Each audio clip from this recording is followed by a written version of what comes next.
So when I was younger, I had the pleasure of learning how to use a darkroom, something that somebody, I don't know who's the youngest one in the room, but some younger people these days wouldn't even know what that is. But for me, it was the coolest thing in the world. You'll take a picture with the camera, go into that darkroom, mix up the chemicals, fixer, the stopper, the developer, turn out the light, get the little red light glowing, crack open the case of film, and then go to work developing the pictures. And beyond that, it sort of developed in me an interest in photo manipulation. The idea that you could trick people by taking two pictures and putting them together, or maybe doing something to the negative. There's all kinds of techniques. And I experimented a little bit, and probably tells you enough about me as what I was like when I was younger. I like to play with people. So recently, when I came across this exhibition of manipulated photographs, I thought it was really interesting. I never thought of it actually being art or something you would find in a museum, but it is. It's a rather apparently popular exhibit at the museum, and they did two of them, one that was pre-Photoshop and one that was post-Photoshop. And I don't know, anybody here know how long Photoshop's been with us? 15? Gosh, at least 20 90s or something like that. The initial code was written 25 years ago, and it wasn't really commercially available for another 3 or 4 years widely and able to do what it does today. But it certainly, they did two separate exhibits, one for what you could do before Photoshop and one for after. And I should have asked somebody to evaluate me. Is somebody? I think I am. No. All right. I can do that. That's right. I've got the copy of the book. So it's amazing to see what was done before Photoshop, and it's, of course, a lot of us are more familiar with what can be done nowadays with Photoshop, and it's something that we all should be thinking about too, right? I mean, this is something people should care about, because we're all told to be careful what we read and whether we believe it in the news, and likewise now, especially, we got to be careful about what we see.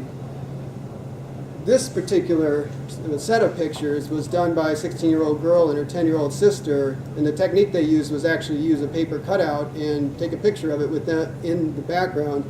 And these pictures were seen by the mother, and the mother happened to be friends with Sir Conan Doyle of Sherlock Holmes fame, and he believed them and popularized them, and back in the 1920s created quite a stir around them. And these pictures in the exhibit were categorized in different groups, so this was in the artifice and the name of art, using something artificial within the artwork. This one, which I think is beautiful, you see it, you know, in more direct form. It looks like something somebody painted, but it was done along, 1856, and the technique back then was to take two different images at the same time, one of the foreground and one of the background, and cast them on to the sheet of photographic paper at the same time, and mix them together so you could get both the foreground and the background in focus. Something that's not hard at all today with photo editing, but something that's amazing to see that somebody did it that long ago and produced such beautiful results.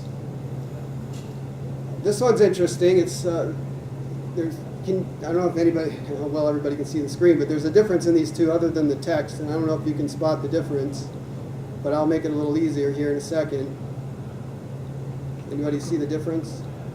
That white dot and that. There's a black dude. Yeah.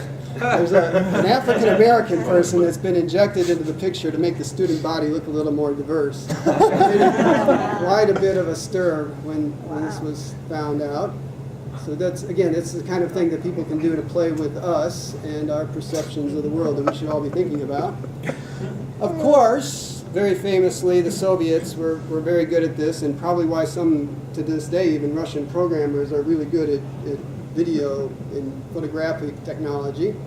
In this particular picture, Trotsky gets erased.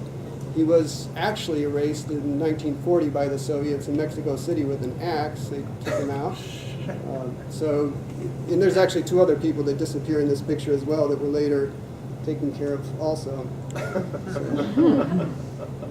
In further handiwork of the Soviets, this is a picture where there's a jewelry store in the background, and I have to trust that it really said what they said at the website I researched it on, but it's talking about watches and jewelry, and they reworked it with some Soviet propaganda, both on the flag and on the sign.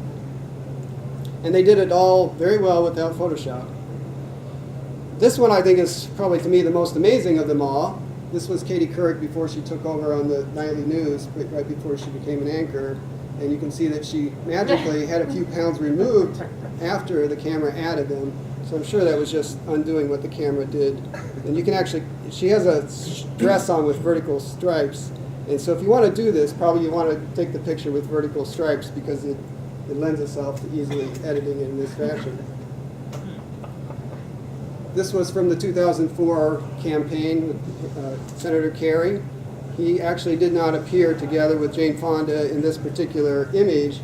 There was another one that you can go out there and see, but Senator Kerry wasn't in focus, so they actually did appear in a war rally together, but this one was crafted and put out as news, actually carried by some newspapers. This one certainly points out what I was saying about having to be careful what you see and believe. These particular 3 newspapers carried this photograph, and it turns out that the Iranians had doctored it and added another missile in there just to make it look a little more severe, I guess. You have to wonder what they're thinking, because is it really, 3 versus 4? I don't know. But it does point out that you have to be careful what you see in the newspapers. Yeah. So as I wind down my speech and head out to go help my brother Juan with his coffee plants on the plantation, this was actually done at work. Some of the people in the marketing department, we were all creating images for our internal chat system, and we were using animals, and they took my head and put it on a donkey at my request. So if you want to see more of this, because hopefully seeing this makes you think about just exactly how much trickery can be done, or if you just are, sharing some of my interest in photo manipulation, you can see more of this at Google Met Museum and Faking It. And so hopefully I've some of my excitement and just general interest in photo manipulation has rubbed off on you, and you'll go out and take a look, because it's really interesting stuff, and there's some other great examples out there as well. Thank you.